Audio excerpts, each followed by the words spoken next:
Tunapozungumzia maisha na uhai, tunazungumzia afya. Tunapozungumzia kazi, mtaji mkubwa ni afya. Tunapozungumzia biashara, msingi muhimu ni afya. Na yote tuyafanyayo yanategemea afya njema. Kwa kuzingatia hilo, Al-Fatah TV Online inakuletea wataalamu mbalimbali wa masuala ya afya na tiba katika kipindi cha Tiba Nasiha. Lengo la serikali yoyote kwanza kabisa ni kuhakikisha afya ya jamii ni jambo la mwanzo. Bila ya afya ni tabu kufanya maendeleo. Bila ya afya ni tabu hasa kuishughulikia familia yako.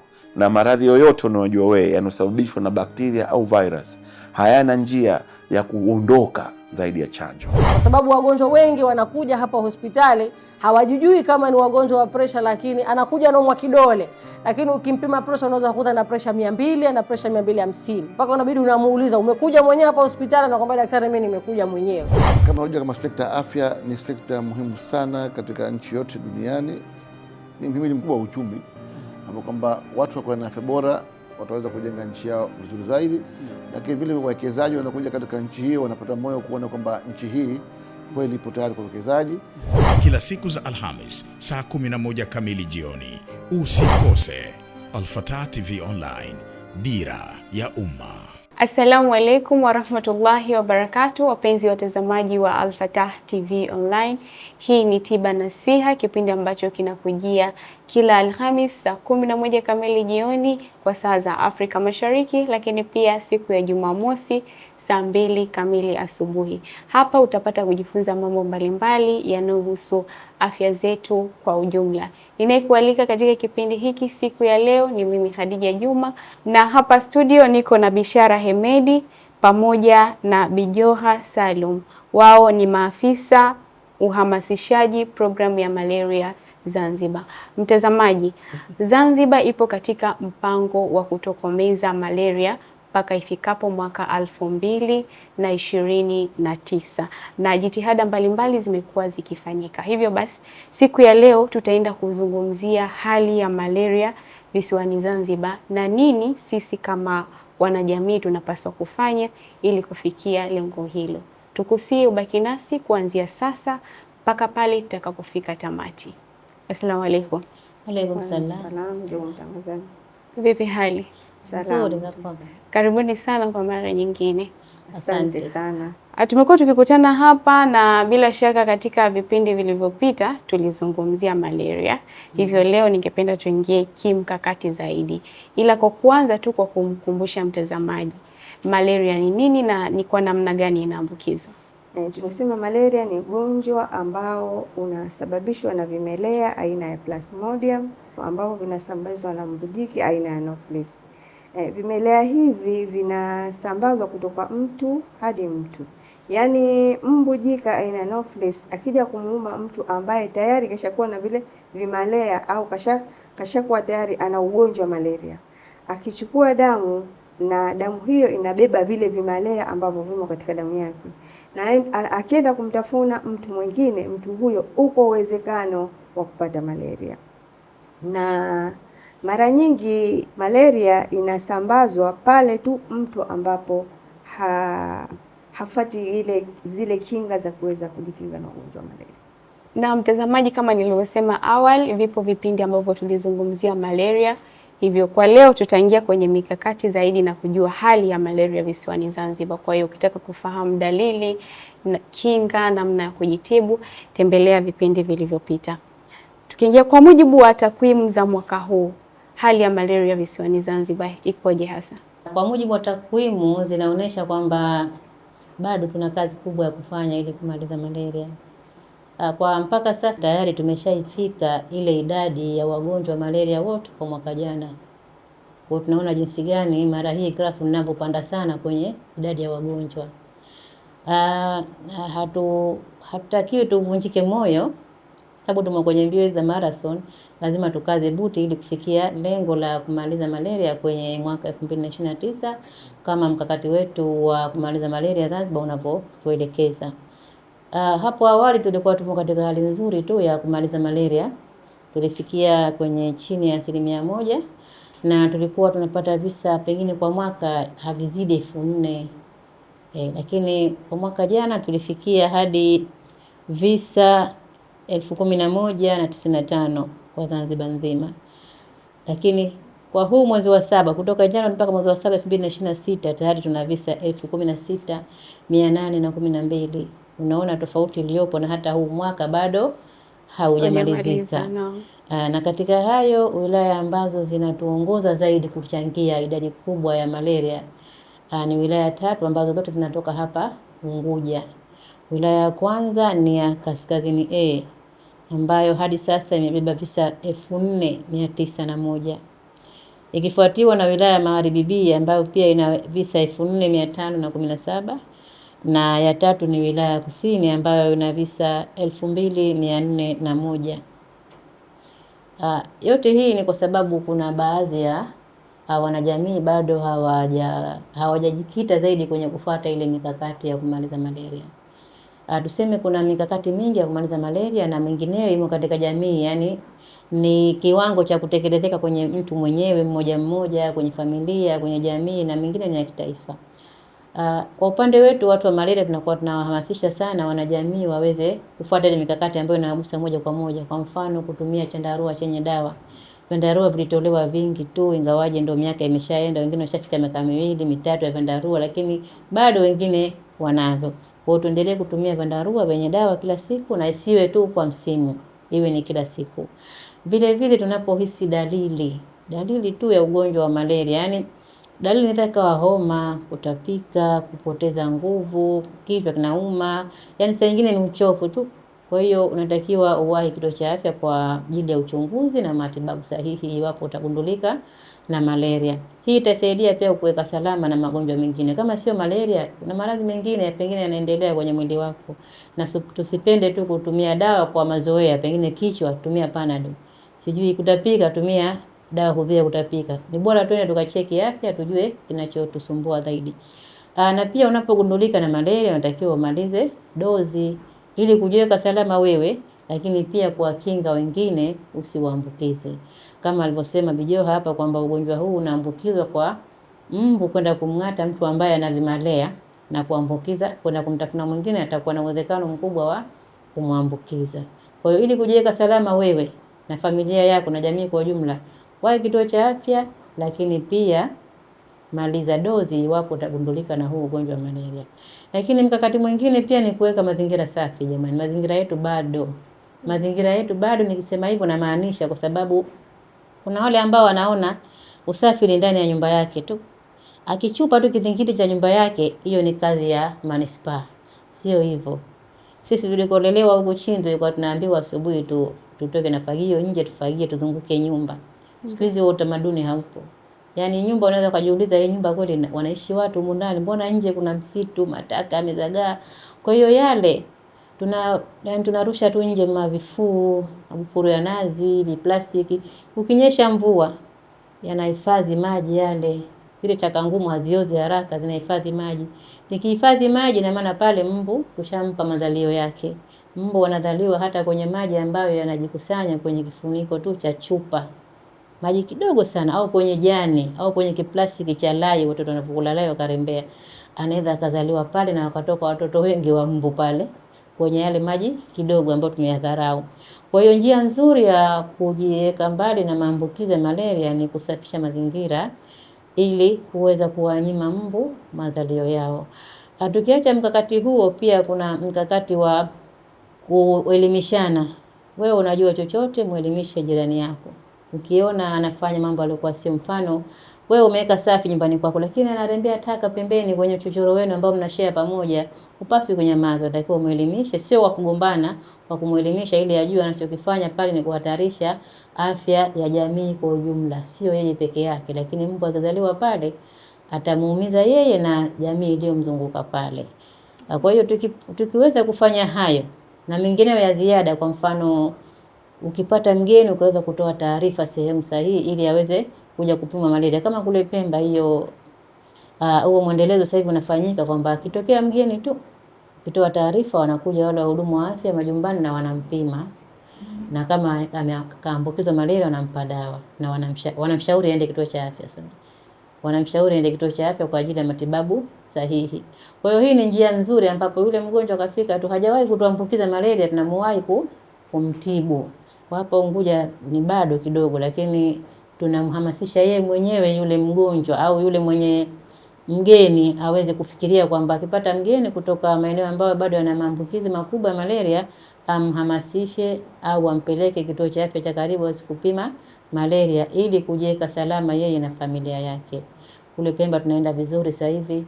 Kesi zimepungua, ni kwa sababu tu wanafuatiliwa na wanawapatiza wanapoingia tu kwenye jamii kabla, kama ana malaria kabla hajasambaza.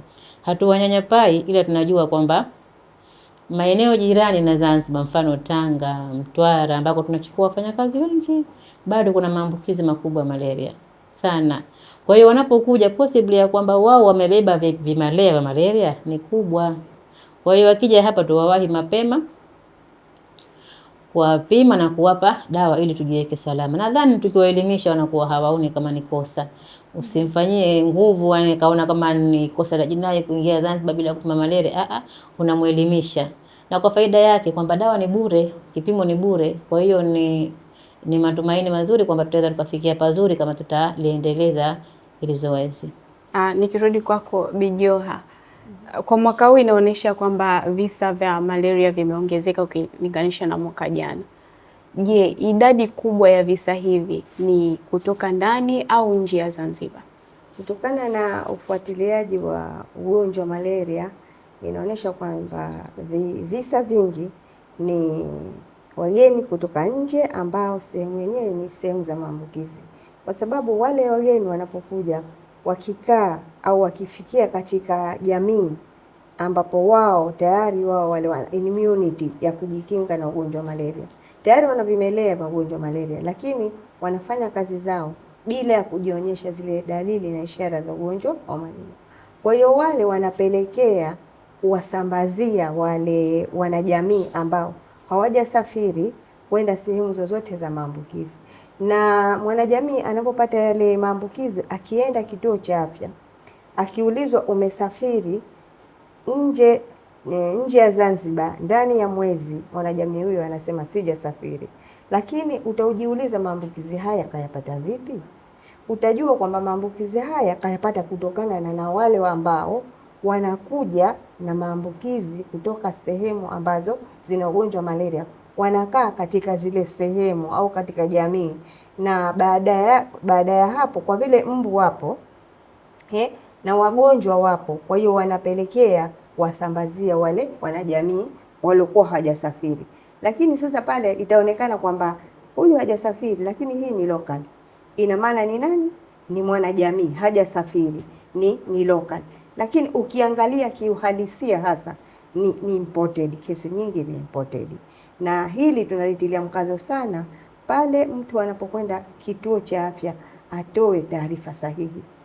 Kwa sababu unapotoa taarifa sahihi, yule mfuatiliaji wetu wa ugonjwa wa malaria ambapo wapo kila wilaya, anakuja pale kwenye jamii au pale kwa mgonjwa, anawaangalia wale waliomo kwenye nyumba wote, wanajamii waliomo kwenye nyumba.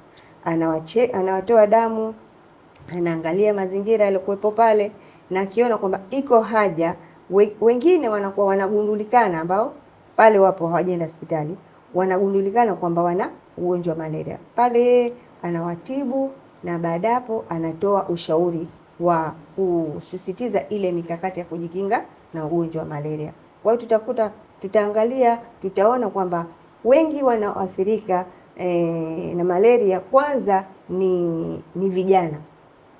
Vijana kuanzia miaka 15 mpaka 45, kwa sababu tunajua harakati za vijana zikoje. Wanapenda sana kukaa nje, kuangalia mipira, kufuata free wifi, sijui mambo ya bodaboda ni vijana, mambo ya mamalishe ni vijana, mambo ya kuangalia sana game, yani vijiwe ni vijana. Kwa hiyo utakuta wengi ambao wanaathirika kwanza ni vijana, wanaume ambao kuanzia miaka 15 mpaka 45, na wanafunzi ambao wanakaa kwa ajili ya kujitayarisha, yani matayarisho ya mtihani, wanaokaa kambi kwa ajili ya matayarisho ya mtihani.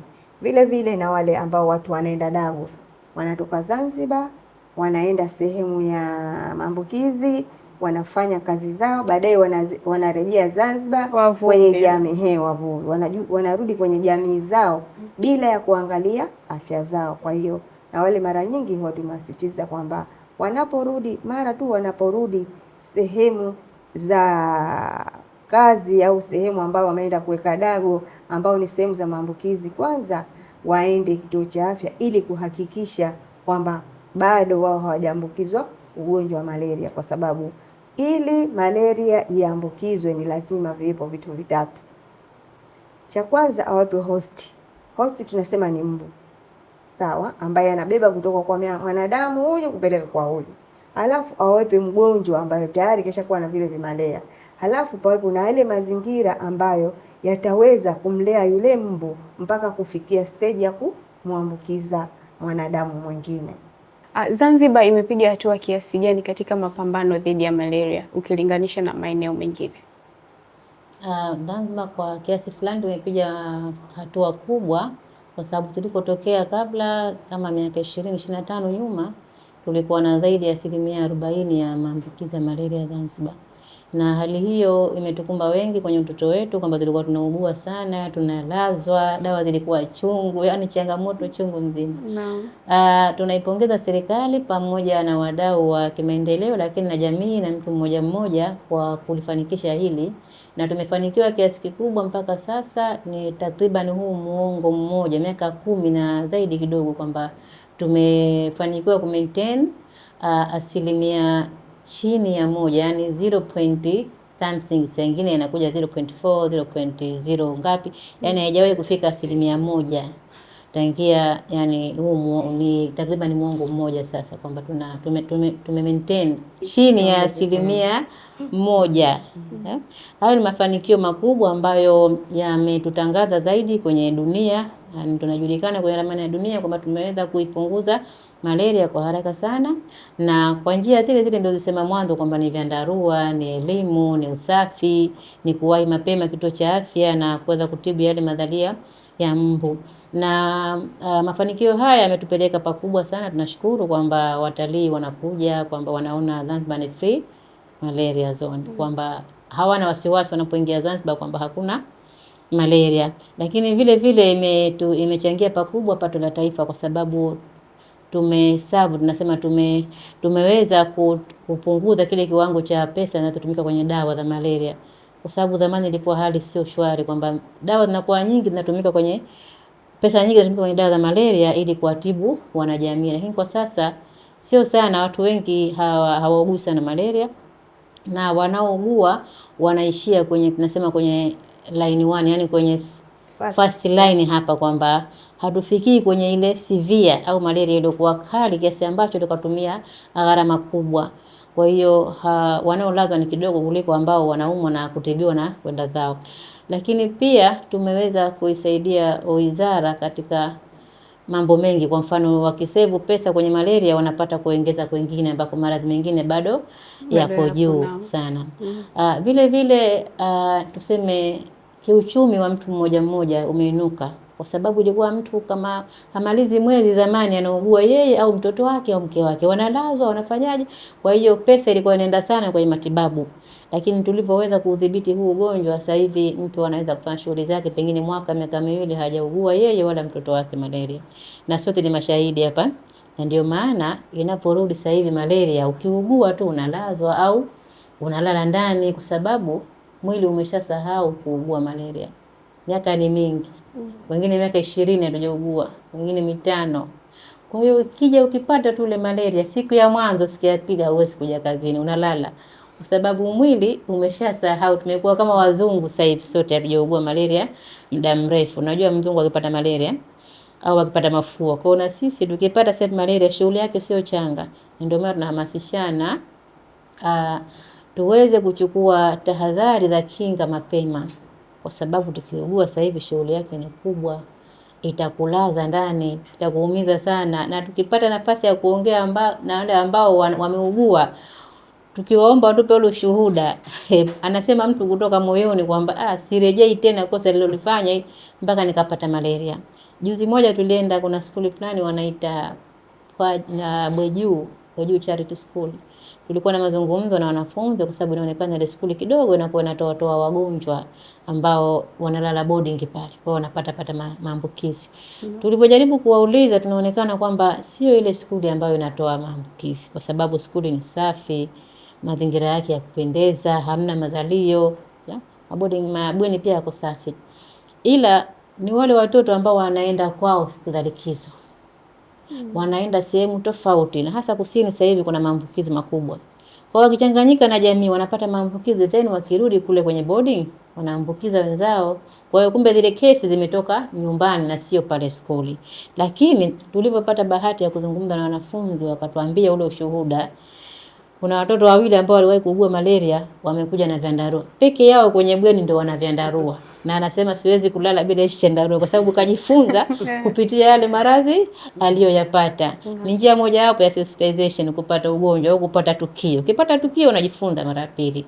Ni njia moja ya kujifunza. Ndio maana tunaambiwa kwenye kuhamasisha mtu ikiwa hakusikii, tumia njia nyingine ya kumtisha. Yaani sio kumtisha ile bila kiasi, lakini unajua kama malaria inaua. Unajua utakosa kazi zako. Kumbe naweza nikafa kwa malaria, anaweza akaja kwenye line, yani akakubali. Kwa na yeye alipoona alivyougua akakosa skuli wiki 2, alilazwa ule mtoto mmoja. Wiki 2 anasema nilikuwa siwezi kula, nimekonda, nimekuwa mwembamba, anambia tena mtoto nilikuwa nisi.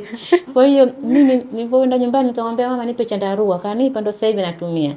Kwa hiyo anatumia chandarua na mwenzake mmoja naye pia aliugua naye anacho. Kwa katika kuhamasisha wenzake na sisi tukatumia ile gia ile ya kuomba mwenzenu kuugua na kajifunza na nyinyi mnatakiwa mjifunze. Kwa hiyo tulituahidi kwamba tukirudi nyumbani mara tunamwambia mama tutumie chandarua tukija tuje nacho. Unajua wanafunzi au watoto ni mabalozi wazuri kupeleka ujumbe kwa wazazi. Tukiwatumia wale tunafanikiwa mara nyingi. Sawa sawa. Tumeona umezungumzia swala la vyandarua. Kuna kipindi Zanzibar vyandarua vilikuwa vinatolewa sana mahospitali ya wajawazito, lakini pia tulikuwa tunaletewa hadi majumbani. Jamani kuna vyandarua, lakini siku hizi havitolewi tena. Je, ni kwa sababu malaria imepungua au kuna changamoto gani hapa? Ni kweli kwamba tulikuwa tunatoa vyandarua kwenye kampeni na zile kampeni zinafanyika kila baada ya miaka 3. Kampeni zile za kwa kupitia masheha. Kama kampeni ya mwisho ilikuwa mnasajiliwa kwenye simu ile.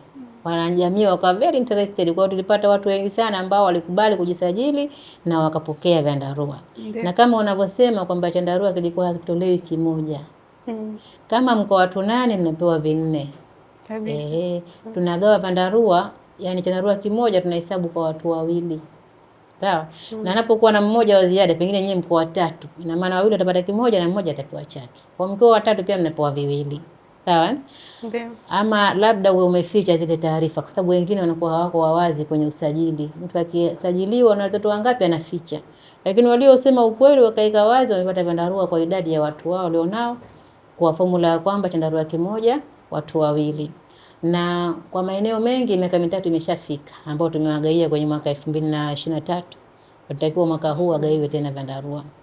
Lakini hapo katikati tuliona jinsi tulivyoyumba kidogo kwa sababu tulikuwa tunategemea vyandarua vile vinategemea asilimia pengine 80 kutoka kwa wale wadau wetu wa maendeleo ambao wakubwa walikuwa ni Global Fund pamoja na PMI ambao kwa sasa PMI imekuwa stopped moja kwa moja haipo, yani imezuiliwa baada tu kuingia madarakani mheshimiwa kule Marekani. Kwa hiyo alistop pale kwanza kwa uchunguzi, lakini mpaka leo ndo bado haijaanza. Kwa hiyo pale lengo letu lilikuwa mwaka 2026 tugawe kwa zile share tugawe mwaka 2023, lakini haitowezekana kwa sababu hatujapata yule wa kutusaidia yale vile vyandarua. Tegemeo ni kwamba pengine mwaka 2027 anaweza kakaa sawa mambo tukarudi kugawa kwa njia hiyo ya sheria. Lakini kwa mama mjamzito na mtoto ni kweli hapa katikati vilikuwa havipo na kesi ni hiyo. Lakini kwa wao tunashukuru Mungu kwamba sasa hivi tumepata ile gawio la kuvinunua vile vyandarua, vishanunuliwa na vishapelekwa kwenye baadhi ya wilaya. Na kama vijapelekwa basi wiki hii vinaendelea kupelekwa kwa sababu mkurugenzi mwenyewe na wizara inajua na imeshatoa go ahead kwamba vile vyandarua vigaiwe. Kuna mambo tu yanarekebishwa na kwa sawa. Kwa hiyo akiwa ameshanyooka, vyandarua vitaanza kugaiwa kwa mama mjamzito na mtoto kwanza. Vile vya jamii kwanza tutasubiri kidogo. Kwa sababu pia na nyinyi wenyewe mnachangia vyandarua vya jamii vichelewe kuja, matumizi madogo. Tukifanya uhakiki kwenye nyumba na nyumba tunakuta vyandarua vimo kwenye kabati vipya kabisa, havitumiki. Kwa hiyo yale wenyewe tukija nao kufanya nao nyumba kwa nyumba tukiwapelekea, matokeo yanakuwa hayaridhishi. Wanasema sasa hakuna haja ya kuvitoa. Lakini kwa mama mjamzito tunawapongeza, wanatumia sana hivi vyandarua. Kwa hiyo ndio maana wamepewa kipaumbele wao kwanza licha ya matumizi, lakini pia wao ni grupu ambalo tunaliangalia mwanzo. Kwa mfano wizara sasa hivi nasema kauli mbiu ni kwamba ukiulizwa kipaumbele cha kwanza ni nani, sema mama mjamzito na mtoto. Mara ya pili mama mjamzito na mtoto. Mara ya tatu pia mama mjamzito na mtoto. Baada ya hapo ndio endelea kutaja wengine. Kuona kwenye malaria pia tunasema hivyo hivyo. Kipaumbele cha kwanza ni mama mjamzito na mtoto, na inshallah karibuni watapokea vyandarua. Asante sana. Kumalizia, nini sasa sisi kama jamii tunapaswa kufanya ili kuhakikisha tunatokomeza malaria kabisa? Kwanza wanajamii wanatakiwa wajue kwamba malaria bado ipo. Ijapokuwa ipo kwa asilimia ndogo, lakini malaria bado ipo, na malaria inaambukizwa na mbu wapo ambao tunawazalisha majumbani. Tunawazalisha majumbani vipi? Kwa sababu baadhi ya mitaa kuna matatizo maji kidogo. Kwa hiyo yale maji ambayo wanahifadhi kwa ajili ya matumizi ya nyumbani, maji yale yanapelekea kutoa mbu wa malaria ikiwa hayakuhifadhiwa vizuri. Umeweka maji kwenye machupa yale hukufunika, ina maana mbu akitaka kutaga anakuja kwenye maji yako safi anataga. Umeweka pengine madumu, umeweka ndoo, umeweka mapipa, yote yale ni mazalio ya mbu, kwa sababu mbu wa malaria wanajipenda na wanapenda kuzaa kwenye maji masafi. Kwa hiyo cha kwanza ni kuhifadhi maji ili kumnyima mbu mazalia yake. Hata kama maji unaweka, lakini funika. Cha pili, tuhakikishe mazingira. Bado jamii imejisahau kabisa kwamba mazingira ndio kila kitu. Kwa sababu mazingira hayatoi mbu malaria tu, yanatoa mapanya, majoka, yani utakuta umetembelea. Kwa mfano juzi tu tulikuwa tuna assessment ndogo tu, tumetembelea baadhi ya shehia. Tumekuta mtu nyuma ya nyumba yake, kwa sababu kuna miti 2 3, yani kalifanya jaa. Sasa wewe mwenyewe mwenye nyumba umeweka jaa, wenzako watafanya nini? Watatupa taka. Kwa hiyo jamii wenyewe kwanza wawe na ule utayari wa kuhakikisha kwamba afya yako ndio mtaji wako. Kwa hiyo kwa vile afya yako ndio mtaji wako, ni lazima mazingira ambayo yamekuzunguka uweke safi ili mbu wasiweze kuzaliwa. Chengine ni kwamba pale tunapoenda kituo cha afya ni lazima tutoe taarifa sahihi. Kama jamii hukutoa taarifa sahihi, itapelekea yale malaria, yani ile transmission isikatike katika nyumba yako. Mbu wapo, wagonjwa wapo, lakini wewe umeulizwa unakaa wapi, unasema unakaa Shauri Moyo, kumbe unakaa Makadara au unakaa mjini. Sasa yale inapelekea yule mfuatiliaji wa ugonjwa wa malaria, yani dinoso wetu, wasiwezi kukufikia. Lengo la kukufikia wewe ni kukata maambukizi. Wakija mule katika familia yenu, wakitoa damu wale wengine, kama kuna wengine waliokuwa washaambukizwa, basi pale wanapata tiba. Chingine ni kwamba unapopata ile malaria umalize dozi. Sio kwamba umeshapata uafueni kidogo unaacha ile dozi. Unatakiwa umalize dozi ili kuhakikisha vile vimelea katika damu yako vyote vimemalizika. Chengine ni kwamba chandarua ulalie msimu yote. Usiseme sasa hivi hakuna mvua, hakuna mbu. Mbu huwezi ukamuona wakati wewe umelala. Mbu ana akili, anajificha, na unapolala akitaka damu anakuja kukushambulia na anakusambazia malaria. Asanteni sana. Tumejifunza mengi bila shaka, tunatamani kuendelea lakini muda umetutupa mkono. Asante sana mtazamaji wa Al-Fatah TV Online. Mpaka hapo tumefikia tamati ya kipindi cha Tiba Nasiha kwa siku ya leo. Bila shaka umejifunza mengi, na kama tulivyoambiwa jamani, malaria ipo. Hivyo kinga ni bora kuliko tiba. Lakini pia tusijichukulie maamuzi mkononi. Kuna watu majumbani wanajifanya ni madaktari. Mtu kajisikia tu vibaya kidogo, hii malaria hii, anakula dawa. Jamani, tufike kituo cha afya kwa ajili ya kujua afya zetu. Jina langu ni Khadija Juma na nilikuwa naye Bi Joha Salum pamoja na Bishara Hemedi. Wao ni maafisa uhamasishaji programu ya malaria visiwani Zanzibar. Tukutane wakati ujao. Kwa heri kwa sasa. Kutokana na thamani na kujali taarifa kutoka sehemu mbalimbali, Al-Fatah TV Online inaomba ushirikiano wako mtazamaji, kutoka popote ulipo, kutupa taarifa za matukio mbalimbali ili tuyafanyie kazi na kuyarusha hewani, kama vile taarifa, habari, mikasa au matukio. Si hayo tu, pia unaweza kutupa taarifa kuhusu watu wanaokabiliwa na matatizo mbalimbali ya kimaisha ili tuyafanyie kazi kupitia jumuiya yetu ya kutoa misaada muhimu ya kijamii, Al-Fatah Charitable Association Zanzibar. Wasiliana nasi leo kupitia namba zetu za WhatsApp alama ya kujumlisha